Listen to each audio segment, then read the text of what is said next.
Habang bumabaha ang tubig, tiyak na ang kapalaran ng lahat maliban sa 4 na lalaki. Sa loob ng 48 oras iiwan sila ng kanilang mga nakatataas para mailigtas ang barko at ang kanilang mga pamilya ay pababayaan. Dahil sa torpedo at kuryente, naging mahalagang sandata sa digmaan ang mga submarino sa digmaan. Noong ika-7 ng Mayo 1900, naraan at 15 pinalubog ng German U-boat U-20 ang British ocean liner na RMS Lusitania. Pagsapit ng 1930 malenaw na magiging mahalaga ang papel ng submarino sa mga susunod na labanan. Sa huling bahagi ng 1930 lalong tumitindi ang tensyon sa pagitan ng mga bansang Europeo at Nazi Alemanya, kaya't lalong nagiging malaman ng ikalawang digmaang pandaigdig. Sa Britanya, lubos na batid ang mataas na pamunuan ng Royal Navy sa banta ng mas mahuhusay na German U-boats at puspusan nilang pinagbubuti ang hukbong submarino ng Britanya. Bilang paghahanda sa posibleng pagsiklap ng digmaan, 15 bagong submarino ng Triton o T-class ang ipinagawa noong 1935 upang palitan ang mga luma at laos na OP at R-class na mga submarino na ginagamit ng mga Briton. Bawat isa sa mga submarino ay binigyan ng pangalan na nagsisimula sa letrang T. Ang HMS Thetis o submarino ng kanyang kamahalan na Thetis ay sinimulang itayo noong Disyembre 1936 sa Cameld Shipyard sa Birkenhead. Ang HMS Thetis na may habang 82 metro ang unang T-class na itinayo ng kumpanyang Cameld. Ipinangalan ito kay Thetis, ina ni Achilles sa mitolohiyang Griego, at inilunsad na may seremonya ng pagbibinyag gamit ang champagne noong Hunyo 20, 1938. Simula pa lang ay sinusundan na ito ng kamalasan. Sa unang pagsubok niya sa dagat noong Abril 1939 ang unang malaking problema ay mali ang pagkakakabit ng steering gear. Baliktad ito. Pag iniikot ang timon pa kanan, pakaliwa ang barko at kabalitaran din. Habang naghahanda para sa unang pagsisid, naipit sa matinding dive position ang bow planes na kumokontrol sa pagbaba ng submarino, kaya kinailangang itigil ang pagsubok. Matapos ang isang buwan, sinubukan ang kagamitan sa torpedo bay bago dali ng barko sa regular na maintenance. Pininturahan ng enamel paint ang silid ng torpedo. Hindi mabuksan ang mga pinto ng torpedo tube dahil napinturahan. Maliit na pagkakamaling madaling ayusin, pero hindi napansin. Sa bandang huli ng Mayo, naghahanda si Thetis para sa ikalawang mga pagsubok sa dagat. Noong umaga ng Hunyo, 1939 inilayag ni Komandante Bolas ng Royal Navy ang barko sa kahabaan ng hilagang baybayin ng Wales patungo sa lugar ng pagsasanay sa Irish Sea para sa unang pagsisid nila. Sa biyahe mula Birkenhead, napansin ni Komandante Bolas na mataas ang lutang ni Thetis sa tubig at bahagyang nakatagilid pakaliwa. Sumakay sa barko ang mga tripulante, ilang Navy opisyal kabilang si Kapitan HPK Oram at ang mga komandante ng dalawa nitong kapatid na submarino, ang Taku at Trident. Sa kabuuan, may 103 katao sa loob, 50 rito ay pasahero, kabilang ang opisyal ng Admiralty, empleyado ng Camiled, kinatawan mula sa ibang kumpanya ng inhinyeriya at lokal na barko. Si Pilot Norman Wilcox at ang mga taga-catering ay naroon upang magbigay ng sandwich, beer at pie sa pagtitipon matapos ang mga pagsubok sa dagat. Ang Thetis ay sinamahan ng tugboat na Grebcock na pinamumunuan ni Alfred Godfrey. 2 Navy personnel at 2 Camiled employees ang sakay ng tugboat nagkokonekta sa Thetis at Grebcock. Nandun ang tugboat para siguraduhin na walang ibang bangka habang ginagawa ang mga pagsubok sa pagsisid. Pagdating ng 1:30, handa na ang Thetis sa unang pagsisid. Tinanong ng escort tug kung may sinuman sa 50 pasahero ng Thetis na gustong bumaba bago sumisid pero walang pumayag dahil ayaw nilang palampasin ang kapanapanabik na pagkakataon. Ang Thetis ay may 6 na kompartamentong hindi pinapasok ng tubig mula sa bahaging torpedo sa unahan hanggang sa kompartamento ng pagpipiloto sa hulihan. Sa 13:40 ipinadala ni Komandante Bolas sa punong himpilan ng HMS Dolphin ang diving coordinates at maikling mensaheng nagsisid na sila.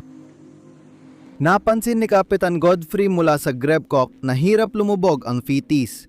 Mga 1 oras ding umiikot-ikot ang Thetis, paikot-ikot at dahan-dahang lumulubog sa tubig. Sa barko, napansin ni Komandante Bolas na magaan ang unahan ng submarino at hindi nila mailubog ang submarino sa ilalim ng waterline kahit anong gawin. Nagpadala siya ng mga opisyal para imbestigahan.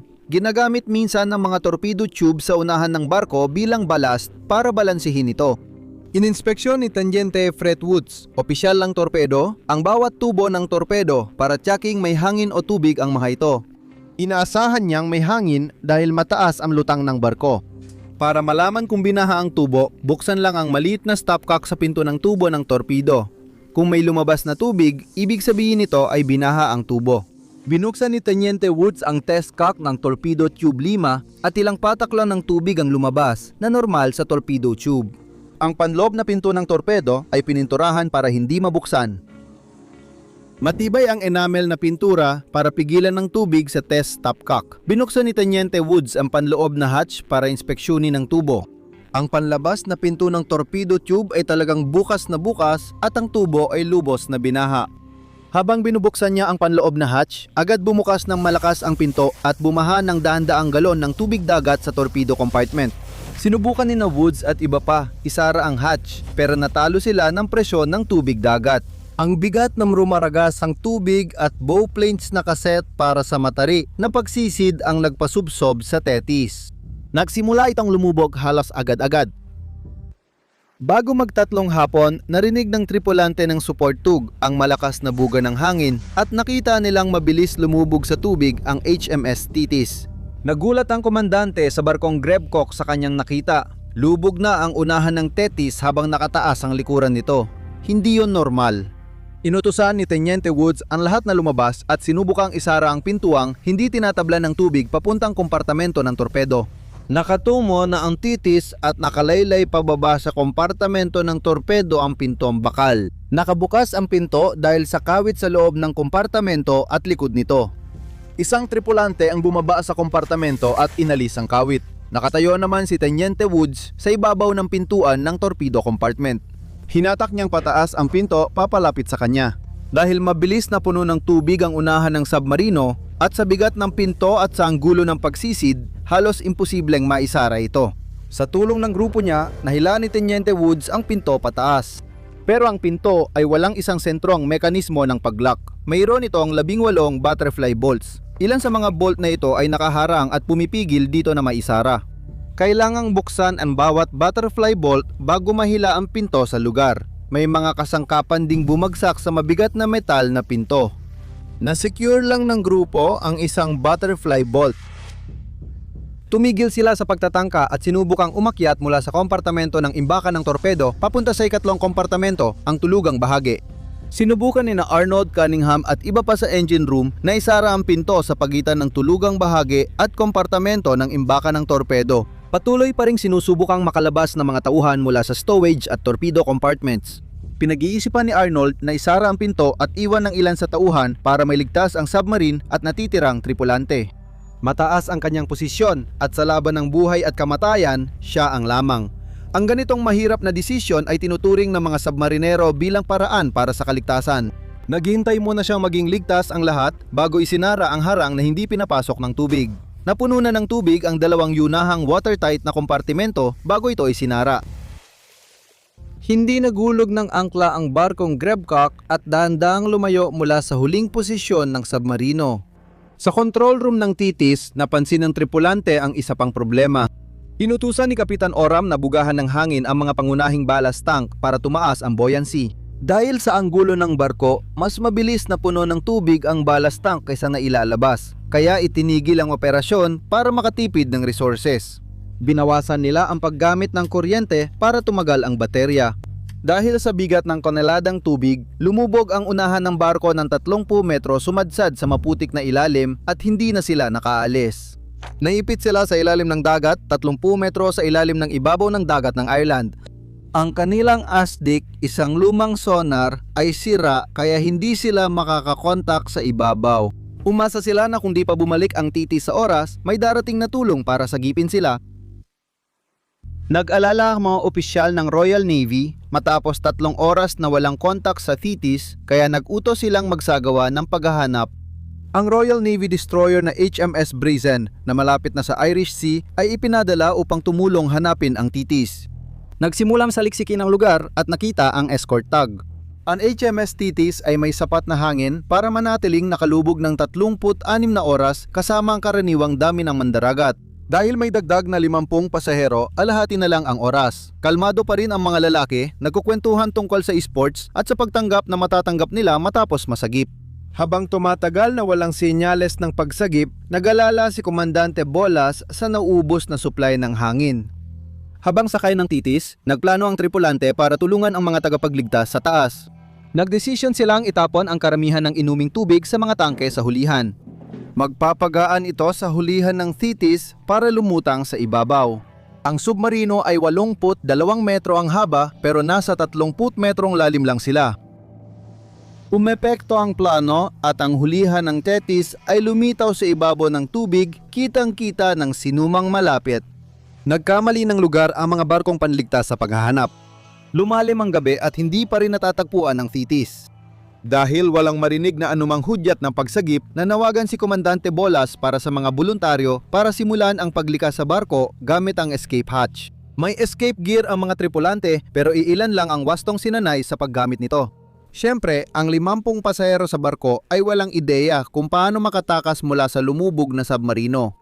Si Kapitan Harry Oram ang unang nagboluntaryo. Mukhang gusto niyang maunang umalis sa barko, pero sa totoo lang, isang walang pag-iimbot na kilos iyon. Si Kapitan Oram ang senior fleet officer, pero hindi siya ang komandante ng barkong ito at delikado ang operasyon.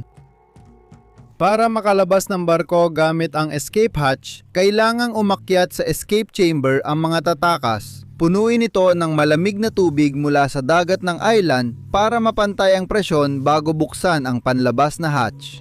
Dahil sa matarik na pagkakatagilid ng submarino, hindi tiyak kung mabubuksan ng maayos ang panlabas na hatch at maaaring malunod ang nasa airlock.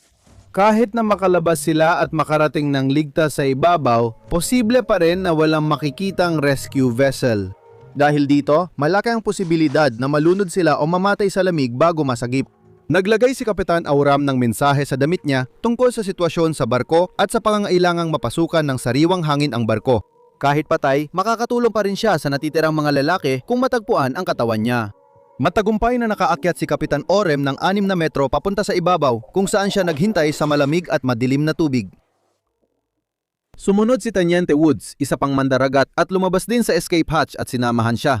Sa wakas, may kasama na siya. Bandang alas 7 ng umaga kinabukasan, napansin ng lookout sa HMS Brazen ang hulihan ng barko at 2 lalaking palutang-lutang malapit dito. Agad na iligtas ang mga lalaki at ibinahagi ang nangyari sa ilalim ng tubig. Ipinaliwanag ni na Kapitan Orem at Teniente Woods ang mga kaganapan sa loob ng Thetis. Dahil sa kakulangan ng hangin at pagtaas ng carbon dioxide, nauubos na ang oras ng mga natrap sa loob. Noong ika-2 ng Hunyo, isang araw matapos lumubog ang Thetis, dumating ang mga diver ng HMS Tedworth at sinimulang suriin ang sitwasyon. Iniulat nilang bahagyang lumutang ang hulihan ng submarino, ngunit ang pangunahing hatch na magbibigay ng mas madaling daan ng pagtakas ay nakalubog. Isang diver ang ipinadala para ikonekta ang hose ng hangin. Ngunit may 30 minuto lang siya ng hangin at hindi niya ito nagawa sa oras. Lalong gumugulo ang sitwasyon sa ibabaw ng tubig habang nagsisidatingan ang mga tao sa tabing dagat para manood ng insidente. Lahat ng dako may mamamahayag nagtatala ng bawat bagong pangyayari. Sa loob ng Thetis, hindi na matiis ang kalagayan habang dumarami ang carbon dioxide at nauubos na ang oxygen. Inutusan ni Commander Bolas ang mga tauhan na tumakas ng 4-4 gamit ang escape hatch. Desperadong plano ito para mailigtas ang ilan sa tauhan ng Thetis at mapatagal ang natitirang oxygen. Sa unang subok, nataranta ang lalaki nang mapuno ng tubig ang silid. Hinila niya ang maskara at sinubukang buksan ang hatch bago mapuno ng tubig ang tubo, kaya naipit ang panlabas na hatch. Binuksan ng crew ang panloob na hatch at hinila pabalik ang 4 na lalaki, 3 ay nalunod na. Ayon sa nakaligtas, naipit na ang panlabas na hatch kaya imposible na makatakas. Sa kabila nito, nagpa siya pa ring sumubok ang 2 pang lalaki. Nabuksan ng 2 lalaki ang naipit na hatch at nakarating sila sa ibabaw ng tubig kung saan sila sinagip ng mga bangkang pang-rescue. Marami sa mga lalaki sa Thetis ang nawawalan ng malay o nahihilo dahil sa kakulangan ng oxygen. Hindi na nila kayang gawin ang simpleng gawain, lalo na ang tumakas o iligtas ang sarili mula sa sira-sirang submarino. 2 lalaki pa ang pumasok sa escape hatch. Napuno ng tubig ang tubo at sinubukan nilang buksan ang panlabas na hatch, pero naipit ito. Binuksan ng mga lalaki sa submarino ang panloob na hatch para hilahin ang mga katawan ng kasamahan nila palabas. Ngunit bukod sa naipit ng bahagyang nakabukas ang panlabas na hatch, wala na rin silang lakas isara ang panloob na hatch laban sa agos ng tubig. Habang napupuno ng tubig ang submarino, muling lumubog ang Thetis sa sahig ng dagat. Tinawag ang pribadong kumpanya ng pagsalba para tumulong sa pagsagip. Nag-alok sila ng tulong sa simula pa lang ng operasyon, ngunit una silang tinanggihan. Sinabi ng mga diver sa Navy na kaya nilang gupitin ang katawan ng barko at magpasok ng tubo ng hangin sa loob ng barko. Magkakaroon ng oras para gumawa ng mas komprehensibong plano, ngunit inutusan ng Navy ang mga salvage diver na huwag gupitin ang katawan ng barko. Maililigtas ang barko kung mananatiling buo ang estruktura nito. Pagkatapos ng hating gabi noong Hunyo 3, sinabi sa mga kamag-anak sa dalampasigan na wala ng pag-asa para sa 79 na lalaking nasa submarino. Noong Hunyo 4, hinila ang Thetis na may mga tripulante sa loob papunta sa mababaw na tubig para makuha ang kanilang mga katawan. Sa 103 na lalaking naglayag sakay ng HMS Thetis, 4 lamang ang nakaligtas. Napag-alaman ng opisyal na investigasyon na walang kaparehong aksidente noon kaya hindi nahulaan ang naging resulta. Dahil hindi nila nakita o nahulaan ang mangyayari, walang sinisisi, kaya walang pananagutan at hindi rin makakatanggap ng kabayaran ang mga pamilya. Nailigtas ang Thetis, inihanda para sa aktibong serbisyo, pinalitan ng pangalang Thunderbolt at ipinadala noong ikalawang digmaang pandaigdig. Noong ika-14 ng Marso 1943 pinaputukan ng Italian corvette Chiconia at pinalubog ang Thunder.